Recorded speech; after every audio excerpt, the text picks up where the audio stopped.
Hey guys, you've heard of the Young Turks podcast because you're listening to it right now. But make sure that you subscribe and give it a 5-star rating if you like it. Thank you for listening.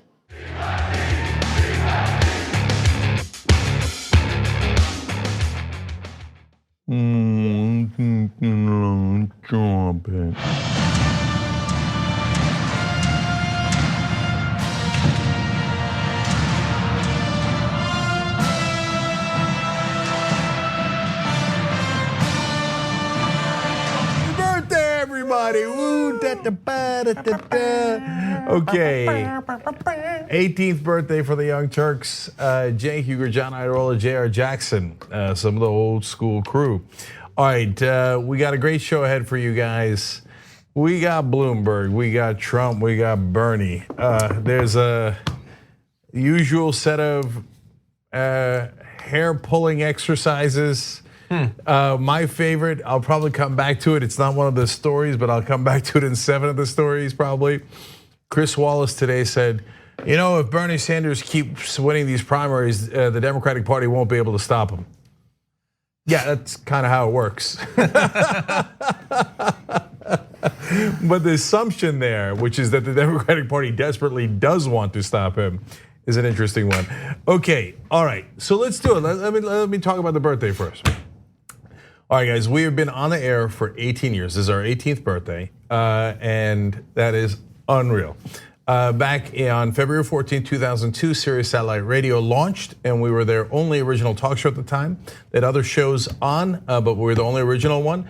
And so that is our birthday, and so hence this has been 18 years now. We're all grown up, and we're adults now, going off to college. So TYT can now smoke, go to the military. Yeah, that's right, or get killed, which might happen. Okay, anyway, let's see if we make it to 19.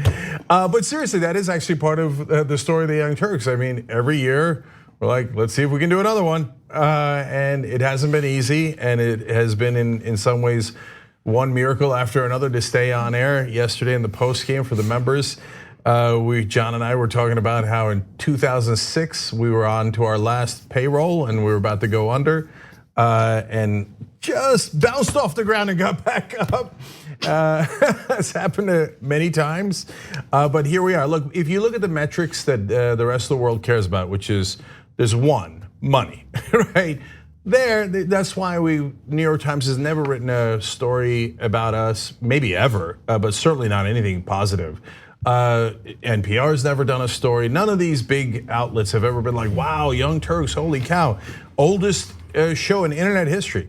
So we went online in 05, at the end of 05, so that's been 15 years. So we started as a radio show, and then I'm gonna show you all the platforms we're on in a second. So if you're going by the metrics of hey, are they as rich as Bloomberg? No, we're not. Okay, so sorry. Nothing I can do about it. Believe me, we've tried. But there are other metrics. So I'm gonna get hokey in a second in thanking you guys, but let me show you the numbers. Lifetime views for the Young Turks online, this doesn't even count radio, 12.8 billion views. 18.5 million subscribers on our network across all the different shows and channels and platforms, and minutes watched. So because you could have views and maybe people are only watching 2 seconds, or you could have a lot of subscribers, but maybe people aren't actually watching. Minutes watched, you can't argue with. About 38 billion minutes viewed. Damn. So, look, no matter what happens to us today, tomorrow, the next year, they can't take that away from us. We reached a whole heap of people with our progressive message. Wow. We're proudly called the home of progressives, and we got through to literally billions of people. Now, those are views, not viewers. Obviously, there aren't 12.8 billion people on the planet, but even so, even if somebody's watched 2 videos, 10, 20, 200 videos, you still have reached an unreal number of people. If you told me that number 18 years ago, when Ben and I and Dave first plugged in the microphones in my living room, in my 1-bedroom apartment, I would have said, look, man, I got a giant ego. I believe anything is possible. But 12 billion views, bring it down. And certainly Dave would have never believed it, and Ben would have never believed it. None of us would have. So look, how do we get here? Here comes the hokey part. We never got celebrated by the rest of the media. And yeah, and we joke around about it on the show all the time.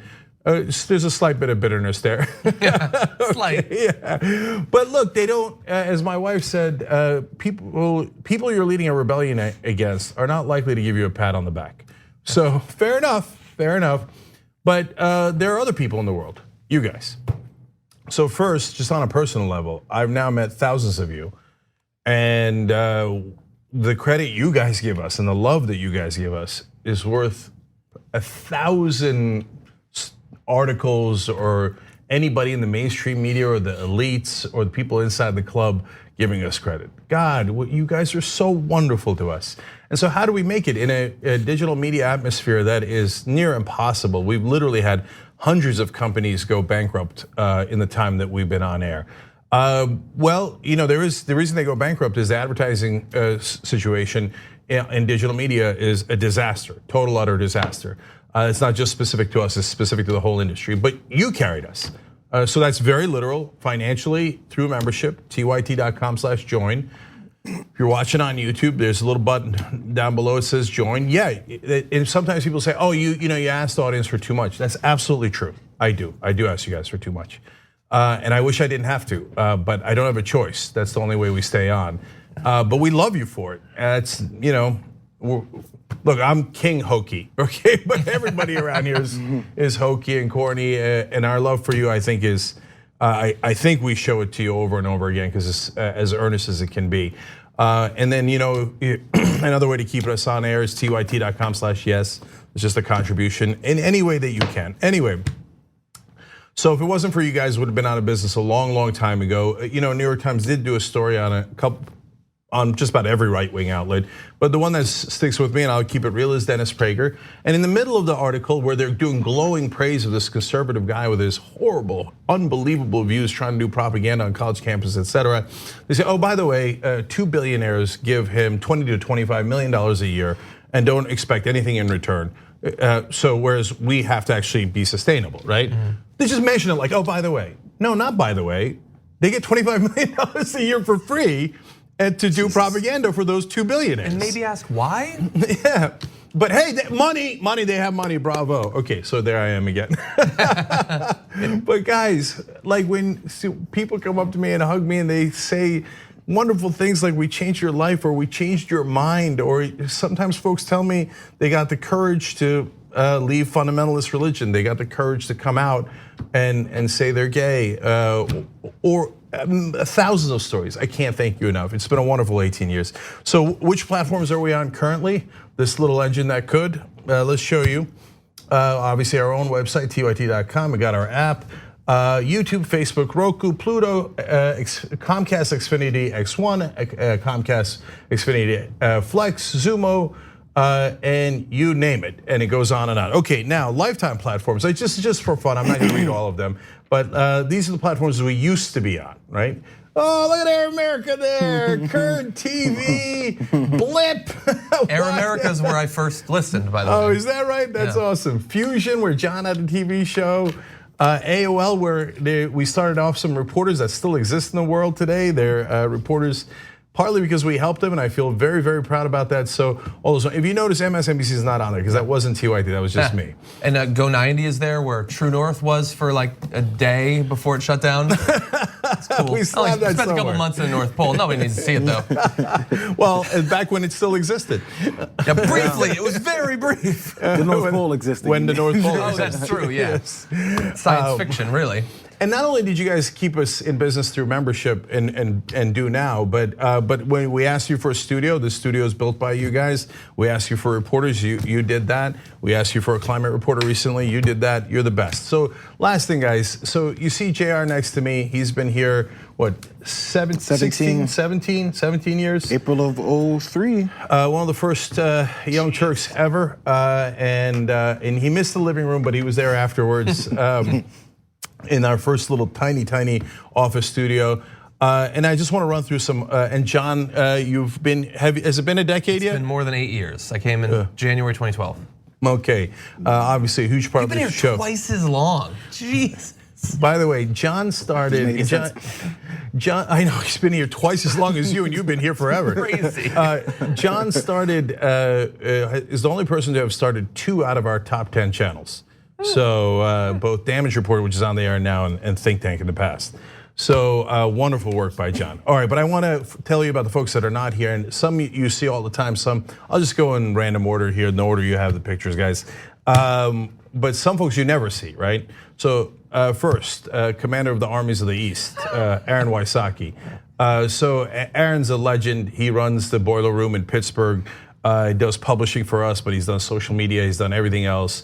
Can we see Aaron? There he is. He was a kid when we hired him, for God's sake. Right here. It's been about 11, 12 years, depending on how you're counting. He's part of the Decade Club. Runs our office in Pittsburgh. He's one of the greatest guys I've ever worked with. Wysocki does this stuff, and I don't hate to interrupt. Relishes it. Wysocki does the things that many people may not want to do, the analyzing of certain things to make sure things go out a certain way. So it's less of a guesswork and more of a reading the way things are going and making sure we're along that same range. Because you have to continue to progress and continue to move with the times. Again, 05 is when we started with YouTube. If you look at YouTube in 2005, it is not the same YouTube that it is right now. Yeah. So as things change, you have to change with it. You can't just say, oh yeah, we came with YouTube, so let's just sit back and just keep putting out videos. No, it's not how it works. Yeah, Aaron rode all those waves, survived all those waves, carried us through all those waves. Look, I get a little emotional talking about that because it's easy to celebrate the people you see all the time. That's, we're the ones that get the credit from time to time, right? But it's harder for the folks you don't see, right? And those are the bigger heroes, the folks you don't see that work throughout the night for year after year after year, putting in the hard work to make this place possible. All right, next is obviously Anna Kasparian, who has been here now a dozen years at least. That's a fun picture. The most Anna picture. It's a great picture. Queen of Salt. And Cassie, who took that picture. Oh, nice. Thank you, Cassie. So Anna's in Germany right now, but she'll be back next week. You guys know her. And then from time to time, you'll see a picture of this guy on air. Bart, our audio guy, who's been a stage manager. These are all the folks that were in the Wilshire studio. So in the Decade Club, I believe. I didn't do all the math on it, but Bart's awesome and we love him for it. It's also the last time Bart wore a collared shirt buttoned to the top.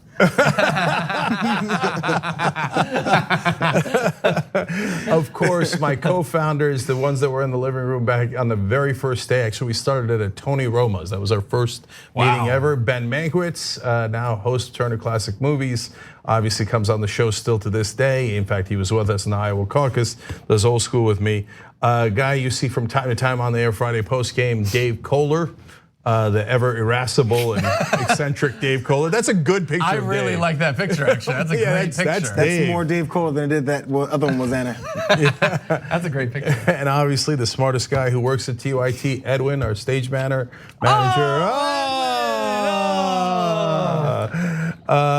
That's the laugh you hear every once in a while in the background. That's Edwin. So now you can put the face to the name. If there's something you don't know about, pick a country. Pick a fact. Bring it up. Don't ask him. So Edwin, can you tell me about the history of Peru? Don't ask him. Just be like, so Peru, and Edwin will go. Yeah. How do badgers work? Trump could use that. All right, another TYT legend, at least a legend in our own minds. Jesus Godoy, first ever internet TV director. But by the way, we used to kid around about that. That actually is true. Yep. He's the first ever director of internet television show. Jesus Godoy, also with us 17 years, came just a little bit before Jayar. He was in the living room. He was an intern when we first started. That's crazy. I think our first intern, and poor guy's been with us the whole time. Still an intern, but he's holding out hope. Gonna get that salary. Now he manages the stage crew, among other things, and still directs. And now she's not with us anymore. There's a lot of folks that were here, Tom Hanks, so many others that were great.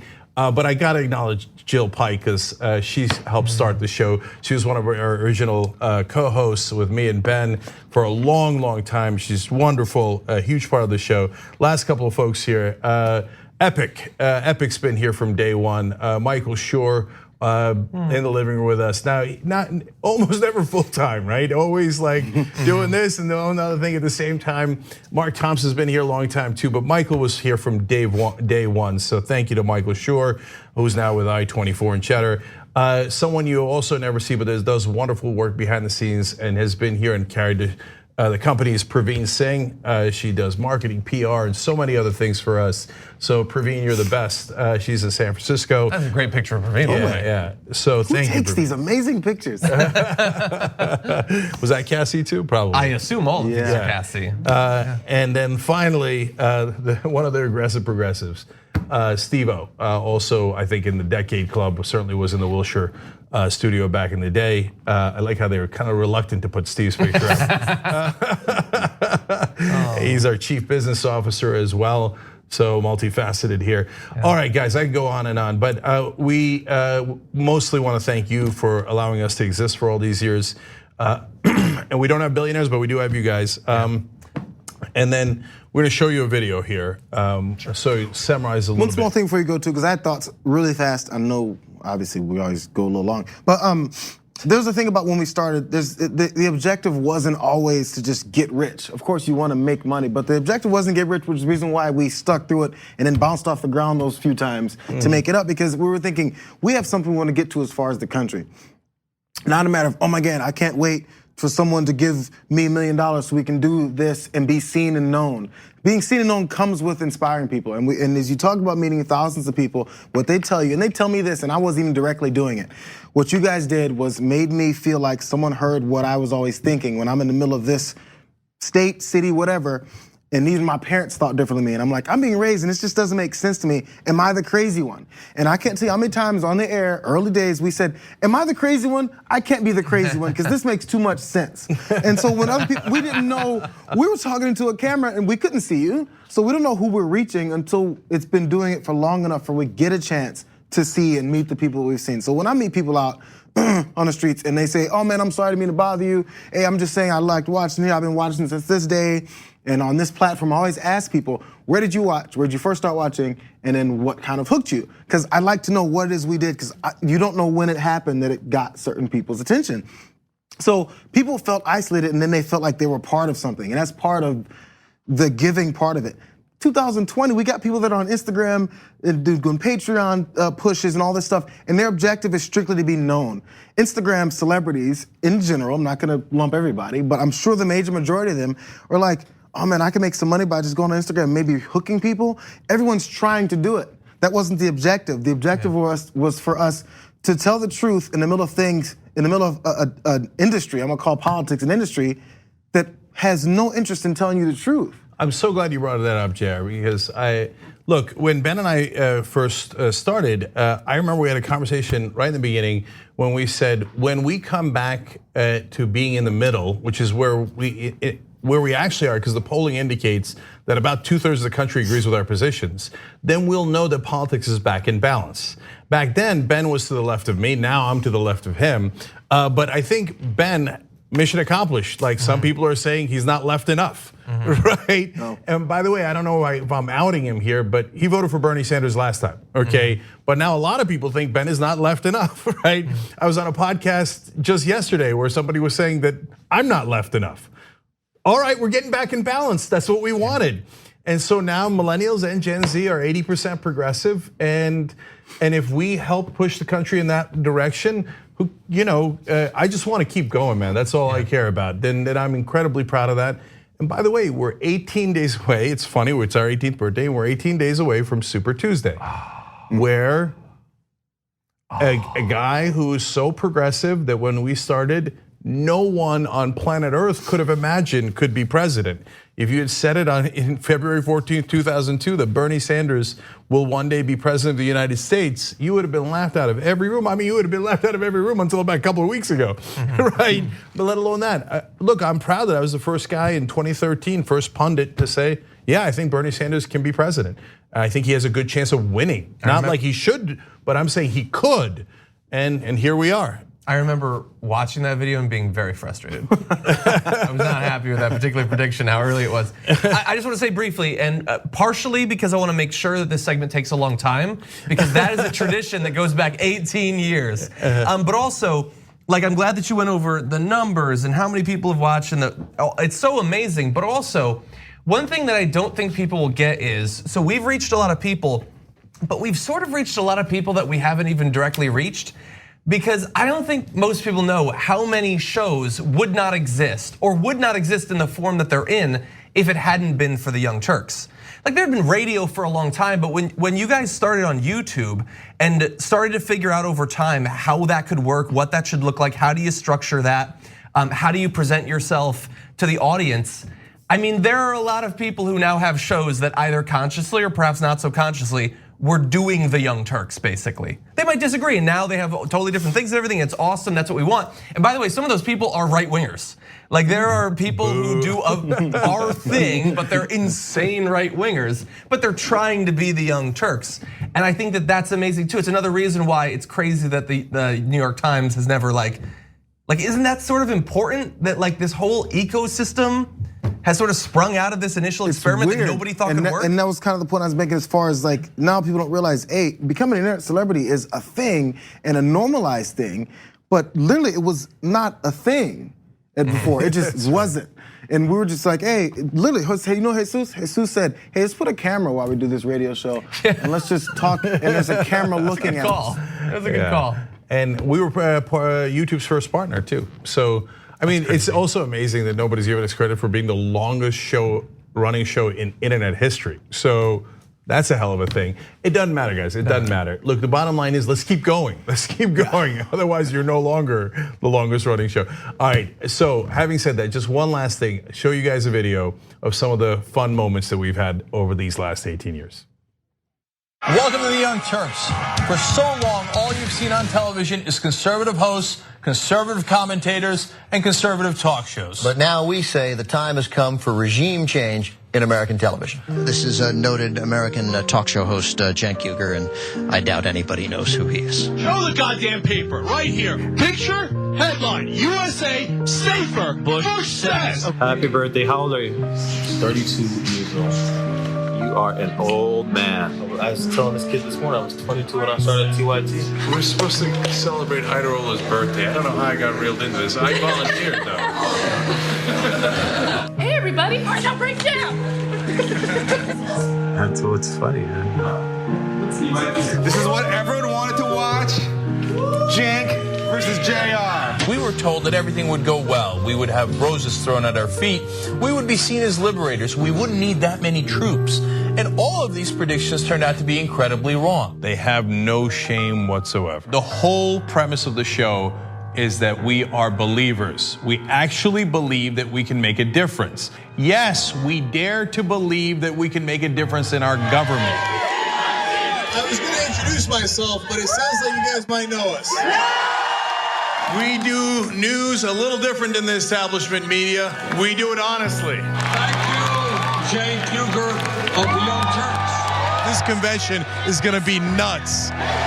Jesus Christ, boos and then applause. Today, for the first time, it really hit me that there's an excellent chance that Trump is gonna be our next president. It's sad for America that we stoop this low. And I'm gonna fight with every fiber of my body to make sure we never make that mistake again. Now more than ever, I want to fight for Wolfpack. We cover and return to more than I think anyone else the topic of climate change. We're not just talking about it.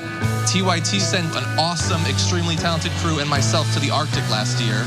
Yesterday, North Dakota looked more like a war zone than the site of a protest over the construction of a pipeline. Alexandria Ocasio-Cortez, everybody!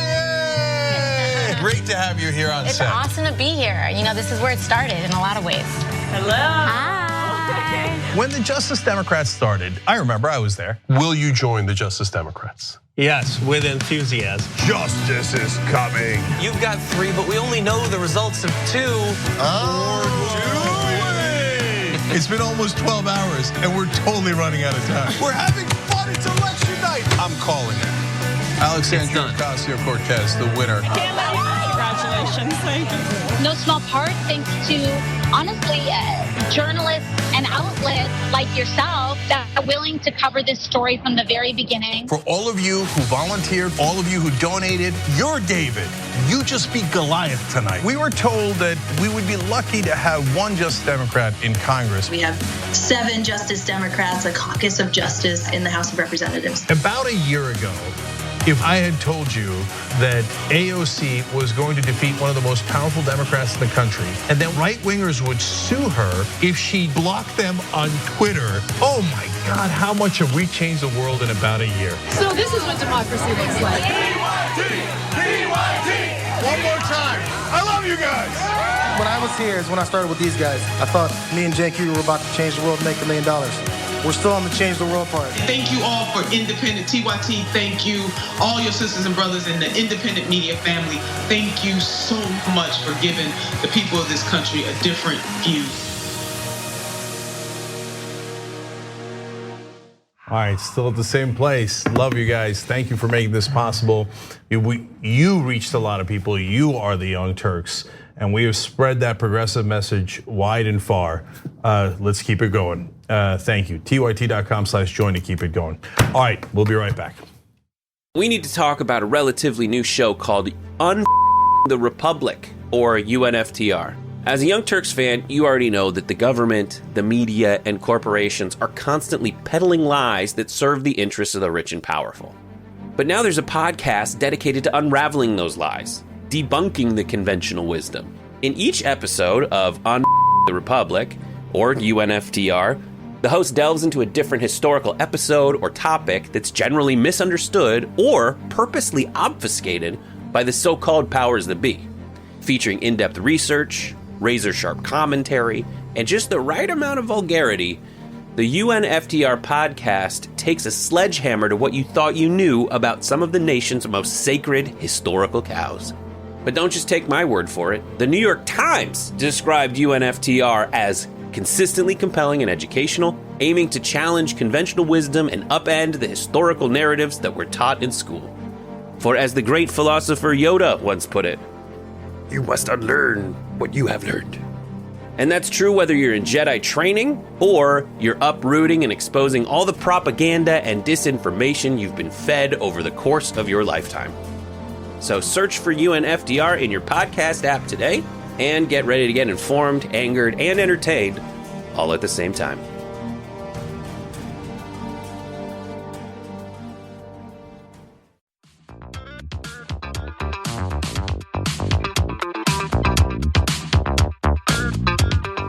All right, back on the Young Turks. I knew I'd forget somebody that was in the Decade Club, but at least one person. Rick Strom, TYT Sports. So he's been here a long time as well, and great shout out to him. He's having great success. Please check that out on Facebook, TYT Sports. And so many others that were here we just don't have time for. Both employees who were here in the past, not here anymore, and other people who was just only here 7 or 8 years, right? And you know, some folks we've had on air like Jimmy Dore and Wes Clark, and you know, there's been ups and downs, but I saw Jimmy the other day, and I got nothing but love for Wes and all of them. So they all made this possible. All right, let me read a couple of comments, and then we really got to do the news. LA Field says, "Happy birthday to TYT! Happy membership anniversary to me." And he said, even though today's my last paycheck due to a layoff, it's so sad. He said, "I know I can afford another year of TYT. I consider membership a utility." Oh. Wow. Okay. I hope you get back on your feet. We're all rooting for you, brother. Thank you. You're way too kind. PK Murph says, "Happy birthday, TYT from Phuket. First heard y'all on Air America. So a shout out to Tom Hartman and Al Franken for leading me in your direction. I had Tom on the show yesterday on The Conversation. What goes around comes around in a good way." Dark Face says, "Happy birthday, TYT. You're legal now, so make the whole day a happy half hour." Check out Brett's show, who's also been here a long time. Happy half hour, especially if you're a member. Sohalia says, "Happy birthday, TYT, with love, laughter, and respect to all of you TYT staff members and followers." Thank you too, Sohalia. Those are all members.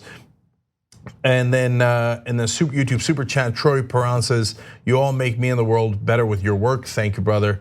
Amy Softa says, "Happy birthday, TYT. Thank you for speaking the truth and shining the light on so much others that others want to brush under the rug." Cassie Kraft says, "I love True North, John." And I knew someone saw it. Yes. Thank you. Thank you for using YouTube Super Chat. Too many others. You guys are all wonderful. Just Linda writes in on Twitter, amen, JR. Until I found you guys, I thought I was crazy and all alone. I remember crying the first time I watched my first video on YouTube. What? Okay, look, there's so many others, but to Linda and all of you, I assure you, you are not alone. There's one thing, just for take, it said, please tell me that video, the one we just ran, will be available to share with non-members. What an epic piece of your history that would help so many others. And we get those types of comments sometimes when we run videos, or if I post something, people say, hey, how can I get that to share it?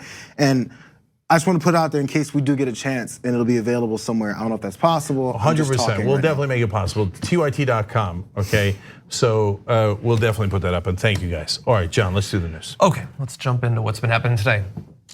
The possibly unprecedented and certainly dangerous relationship between Donald Trump and William Barr, the current state of the DOJ, which has been incredibly deferential to his desires, continues to develop. We found out today that Attorney General William Barr has assigned an outside prosecutor to scrutinize the criminal case against President Trump's former national security advisor, Michael Flynn, according to people familiar with the matter.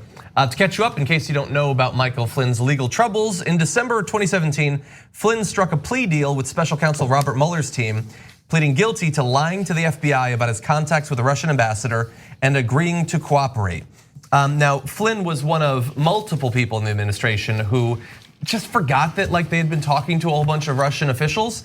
And one would think, considering the conversation at the time about what was going on, that would matter. And the right wing has, to their credit, been obsessed with Michael Flynn ever since then. But in thinking that they had been unfair to him, that the DOJ was being too harsh to him, that they should let him go. And it doesn't matter that he conveniently left off all of these inconvenient facts. And so we don't know exactly what this scrutiny is going to produce, but we do know what the right-wing media wants. They've been very vocal about it throughout the day. So look, they're lawless. They don't, and we've gone over this. And so you have the career prosecutors who are still trying to do their job, and they go through the process, and then, and this is what happens in countries that devolve into chaos, and then wind up having governments that do terrible things. They then have political correctness come in and go, yeah, you were legally correct, but we're not interested in that. We're interested in being politically correct. And the dear leader says that he wants his friend out of jail, so he doesn't care that he broke the law. And by the way, other people that didn't break the law, he wants them in jail, and he doesn't care that they didn't break the law.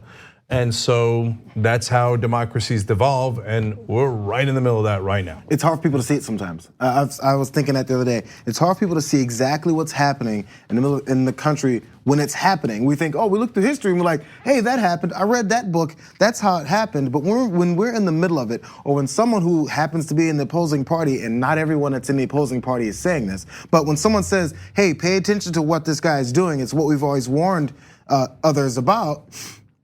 Just pay attention, because if you don't, it'll happen to you. So if you want to push back and say, oh, how could you say such a thing? This is America, nothing like that could ever happen. That's exactly how it can happen. When you have an attitude like that and you don't pay attention to exactly what's being done. Yeah, to your point, Jayar, I remember being in a museum of tolerance a long time ago here in LA.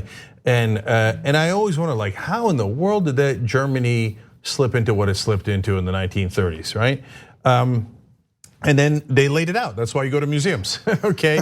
And they showed the newspaper articles from back in the day, et cetera. And the answer is gradually. And they take away a little bit of freedom. They'd break a law here, no consequences. They break another law, no consequences. And eventually might makes right. And then eventually they start coming in with batons and beating people up, but there's no law anymore to enforce. And all there's left is power. And I mean, it's happening right in front of our eyes. If he wins the re-election, now he thinks he's 100% above the law. So and he's right. And right now, that is correct. Yeah. I'm gonna jump around just a little bit. Can we get B3 ready, the Lou Dobbs video? Because you're talking about that process, and you need legislative checks, hopefully. Hopefully the courts can provide a check. Maybe the media can provide a check. And you always sort of wonder, what was the media saying in the run up to that? Well, I don't know, perhaps it's at the museum. But we do know what some in the media are saying about the DOJ and about Trump right now. Yesterday, William Barr had his little comments about how Trump is making his job hard. Obviously, there's a lot of distance between them. I mean, he said his job was hard. And I want you to take a look at even that sort of like show of frustration with Trump from William Barr, who from day one in that position has done nothing but protect Donald Trump, do his bidding. That's why he was there, because he wasn't gonna be like Jeff Sessions and recuse himself. So let's go to Lou Dobbs last night talking about Barr from yesterday.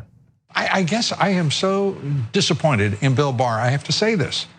You know, it's a damn shame when he doesn't get what this president has gone through and what the American people have gone through and what his charge is as Attorney General. Where the hell is the report? Where the hell are the indictments? Where the hell are the charges against the corrupt, the politically corrupt deep state within the Justice Department, the FBI?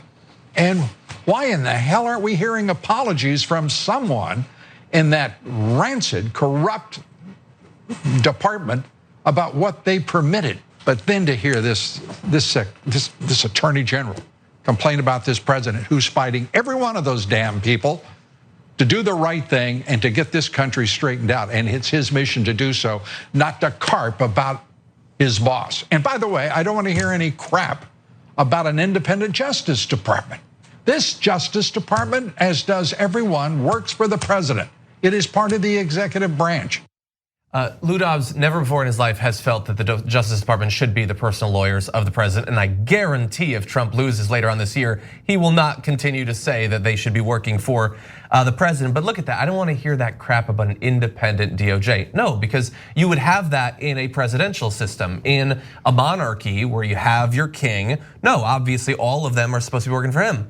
But look at, we're gonna talk more about that. He was slamming William Barr there for like a throwaway comment about tweets. He called him part of the deep state because of that. And he said, why are you doing this when you should be getting indictments against the people in the DOJ? Not like particular people. He's not saying here are people and the crimes they committed. He's saying go find people and bring me indictments. You should be rooting out the people who are working against our dear Lord Donald Trump.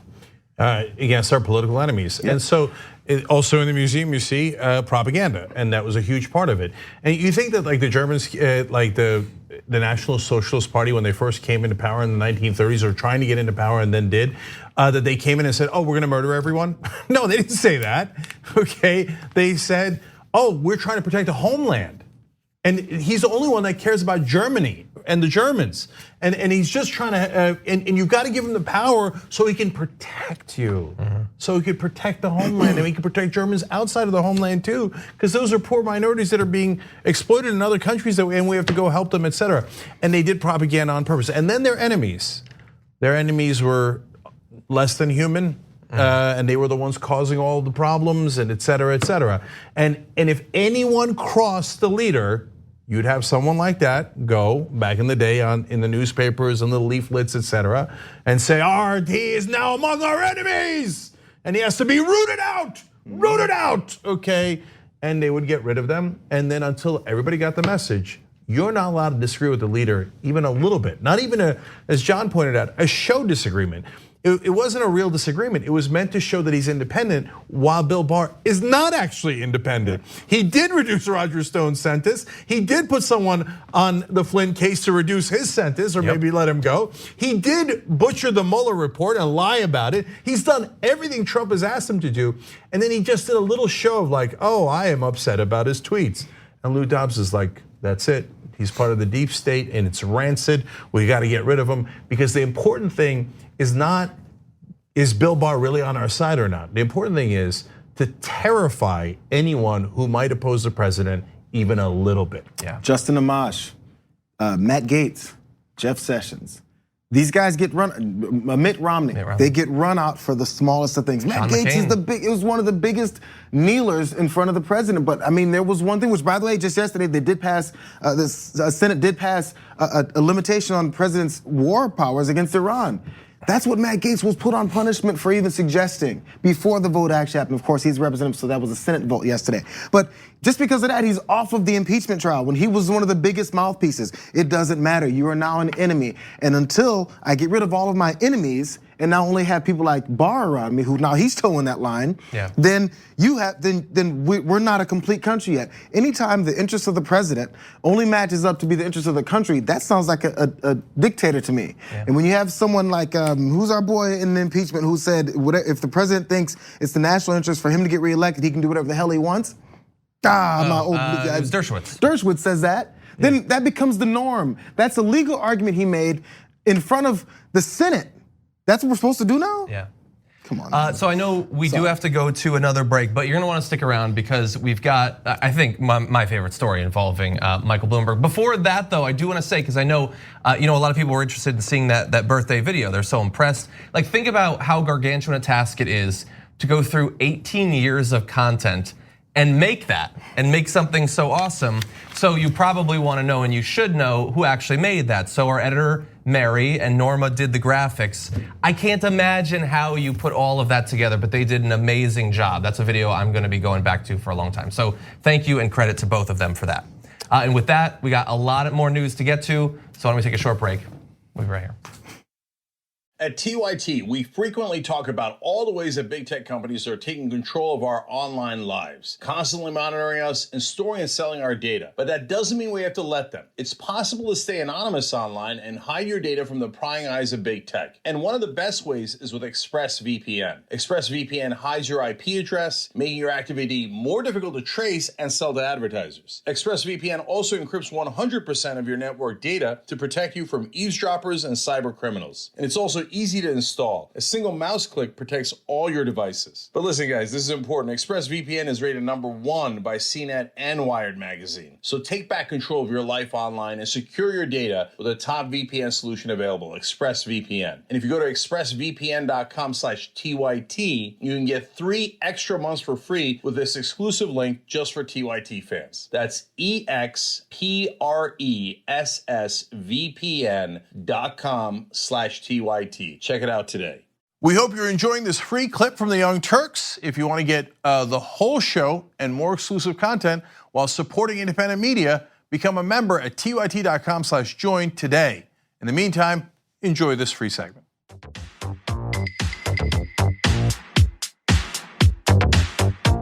All right, back on the Young Turks. So another way to sign up today, just today, is tyt.com/happybirthday. It'll work past today, but yeah, that's kind of a cute one. So if you want to sign up for a membership, tyt.com/happybirthday. More people that I'll mention throughout the broadcast as I remember them. I think Kyle Kalinske was the first partner channel ever. So that's pretty neat. Secular Talk, check that out. We need a TYT history book. Speaking of which, thank you for reminding me.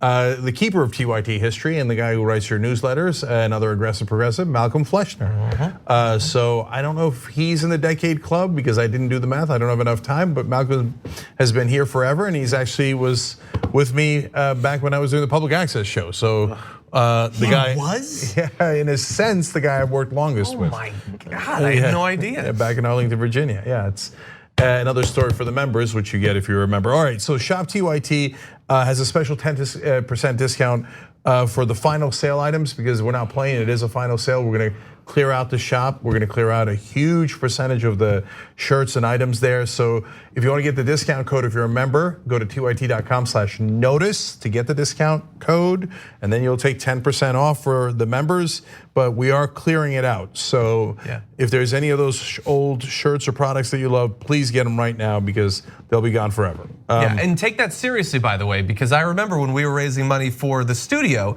we had this awesome shirt that you could get for donating. In fact, it was this shirt. And a lot of people are probably thinking, they'll bring it back, it's too good. No, we never brought it back, and that is why it is faded to this color. That's right. No, but every time I see somebody in that shirt, I know they built the studio. Every time I see the Game of Thrones thing that we did, Watchers on the Wall, I know they built our reporting team. So that's why part of why we do it. So thank you guys. I was just given this one. Yeah, what am I gonna do? Okay, Candid Biden writes in, Lou Dobbs makes me feel insane.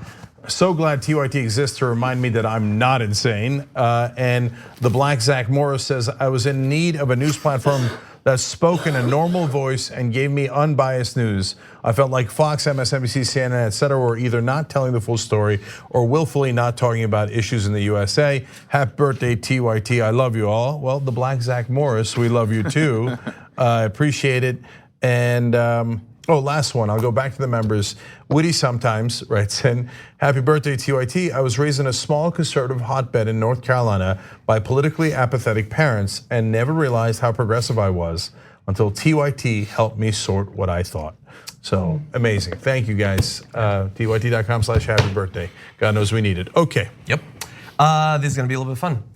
You've probably heard for years, one of the most frustrating attacks against Bernie Sanders is he's not even a Democrat. You've heard that over and over and over again, but you've never heard it delivered in as hypocritical a fashion as you're about to. We're gonna show you a video, and this is a Democratic Congressman, Gregory Meeks. I want you to bear in mind as you watch this, that he has already come out and endorsed Michael Bloomberg.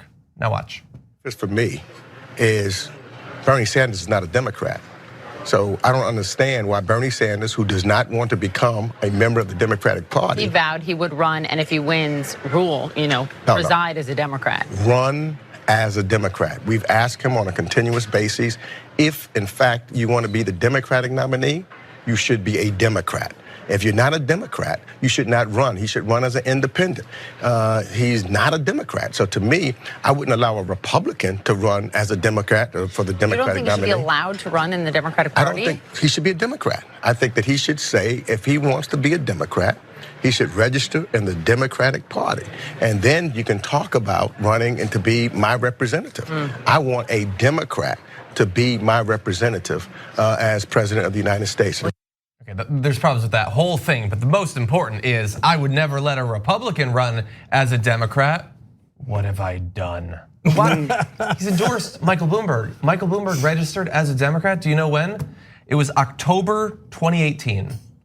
Like, to put it in perspective, the month before that were the Kavanaugh hearings. So even that, he made it through all of that before finally registering. He made it through the kids in cages. He made it through it all still as a Republican. It was just a little bit ago. And unfortunately, like the host doesn't ask him about that obvious, shocking, blatant, brutal hypocrisy. On the other hand, Bernie Sanders didn't give money to all the politicians in the country, okay? So take that, John. I'm thinking that. Okay, so now we need someone who's electable, who can beat Donald Trump, someone who could pull in independents.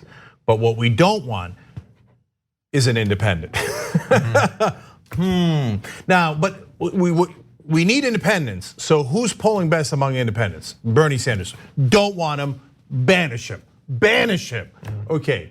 They keep saying Mike Bloomberg is so electable because he was a Republican until like yesterday. Okay. I mean, during the Kavanaugh hearings, he was Republican. Republican, independent, I don't know. He was a Republican governor for a billion years. Mayor. Yes. The mayor, sorry. Yes. But for a very long time, That's enthusiastically. Right. Okay.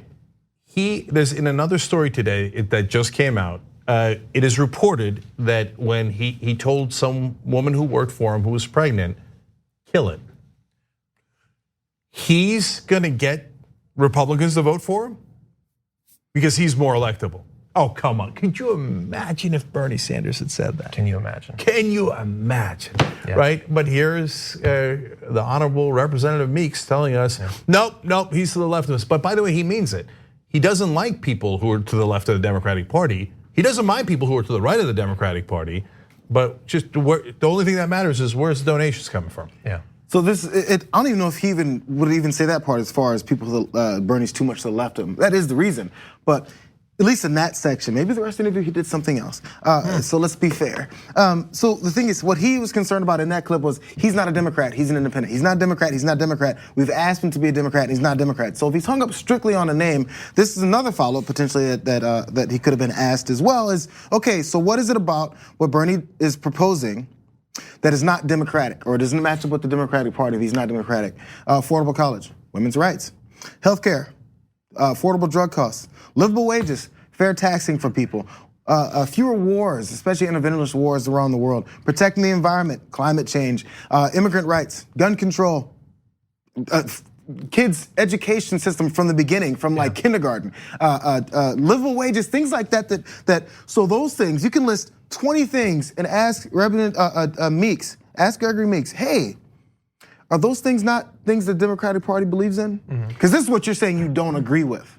Because that's agenda versus titles. So our titles have to say, hey, I'm a Democrat. It doesn't matter what I'm actually gonna do for people who voted for me. But as long as I have a D next to my name, it's all good that I just screw people over. Has nothing to do with these agenda policies. That's such a great point, because that's a more nuanced point than the ones we made. Sorry, John.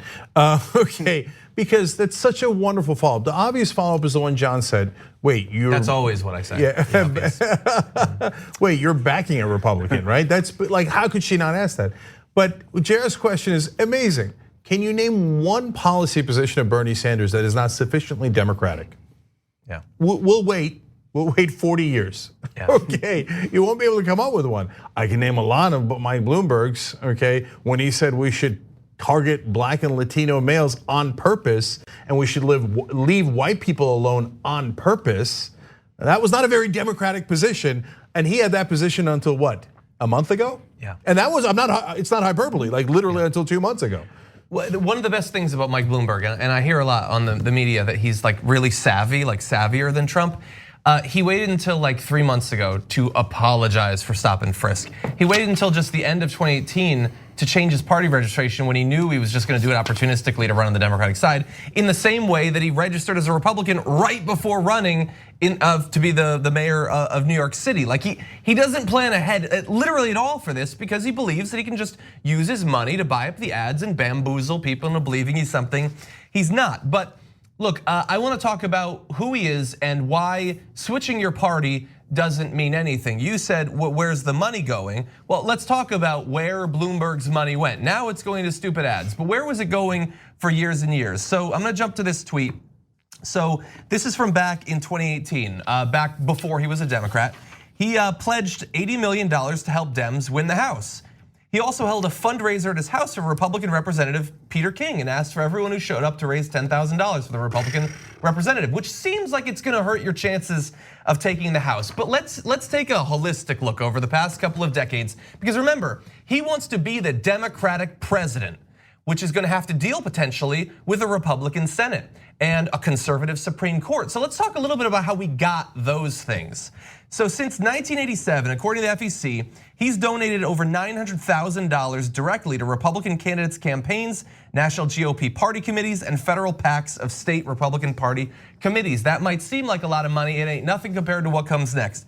Bloomberg has given $4.6 million to New York State GOP party committees and roughly $300,000 to Republican state and local candidates. So he has spread millions upon millions of dollars around to make sure that as many local and state level Republicans get into office as possible. But even more importantly, Bloomberg's Independence USA Super PAC, which he funds exclusively, spent nearly $10.1 million supporting Republican federal candidates between 2012 and 2016. Not 82 and 86. This was a couple of years ago. The majority of that, $5.9 million, helped Senator Pat Toomey win re-election in 2016, just a couple years ago, against Democrat Katie McGinty, an environmental policy expert, and another Emily's List endorsee. So remember how much he cares about climate change? Not so much if it means that he would have to turn against Pat Toomey.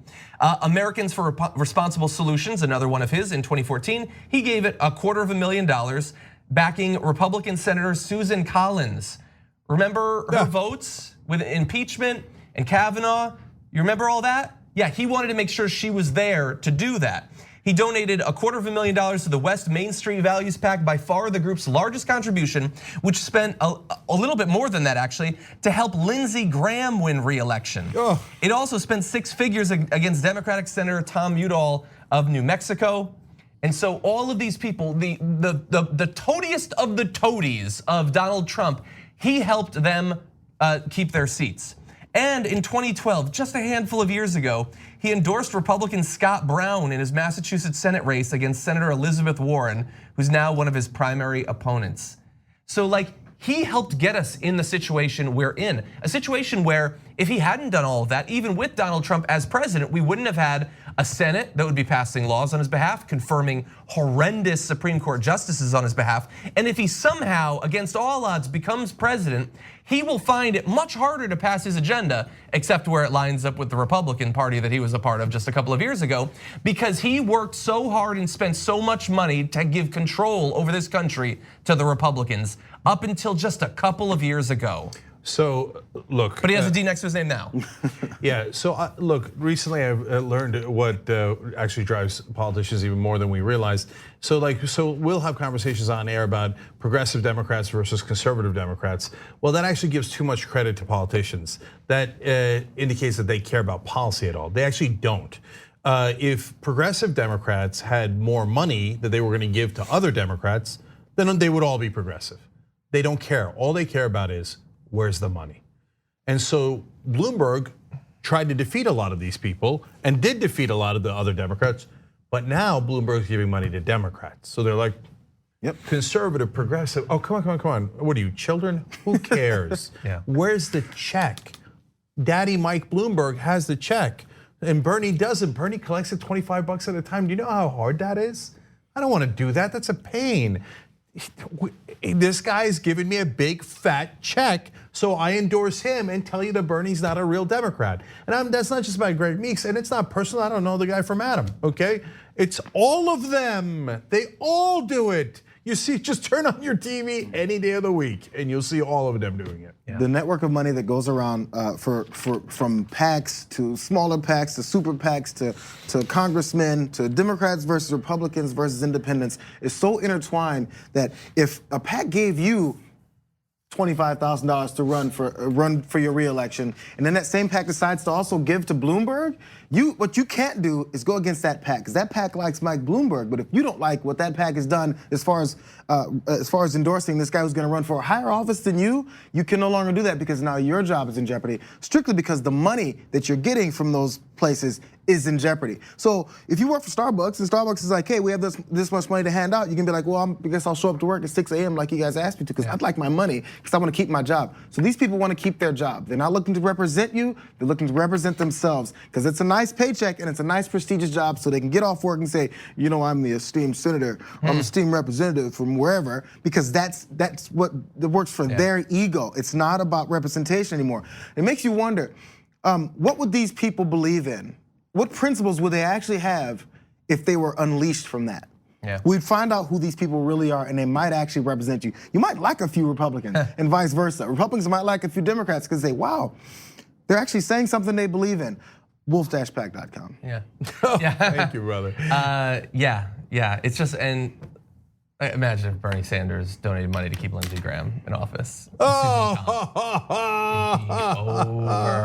By the way, to all of the Democrats, all of the 50 Democrats running against Mike Bloomberg, you idiots, take this seriously. Every day, 5 new stories come out that if you made an ad, it would destroy him.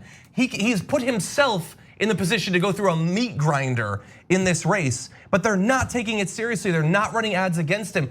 Make an ad of him like spending millions of dollars to give Donald Trump as many allies as possible. Oh, I figured it out. He helped Kavanaugh get into the Supreme Court effectively. No, I just figured it out as you were saying it. See, that was smart of Mike Bloomberg. He said, even if I lose, I'm going to keep helping whoever's the candidate. Unless, of course, they attack him. That is why a lot of the candidates, I bet you right now, is going, wow, I do want his sweet money. Nope. So I don't want matter. to. I know, it's a mistake. Of course it's a mistake. Terrible mistake. Of course it's a terrible mistake. That's why he said that, right? But a lot of the corporate Democrats, even if they're running for president, they're like, oh, money. No, I'm not attacking him. I want his money later. You're not gonna get it later. There ain't no later. Don't you want a reason to need the money? Because you're not gonna need the money. Okay, damn it, we're out of time. You know what, can we just run Buttigieg's thing? Let's just run it. Okay, all right, just tell the story. Buttigieg, I mean, look, he did Iowa, New Hampshire, he did very well. He needs inroads into Nevada. I don't think this is it. So much for the chance to join you. Gracias por invitarnos para hablar this evening. And I bring greetings from South Bend. He speaks a million languages, but I don't think Spanish is one of them. Yeah. See, I wanted to run it because yesterday I said on the show, it occurred to me for the first time, oh my God, he doesn't speak Norwegian. Like, has anyone tested him? No, I'm serious. Like, when he came out, we didn't know anything about him, and he seemed like a really smart young guy. And he said he spoke Norwegian, and he said a couple of sentences. We were like, oh my God, he speaks, and he learned it to read a book.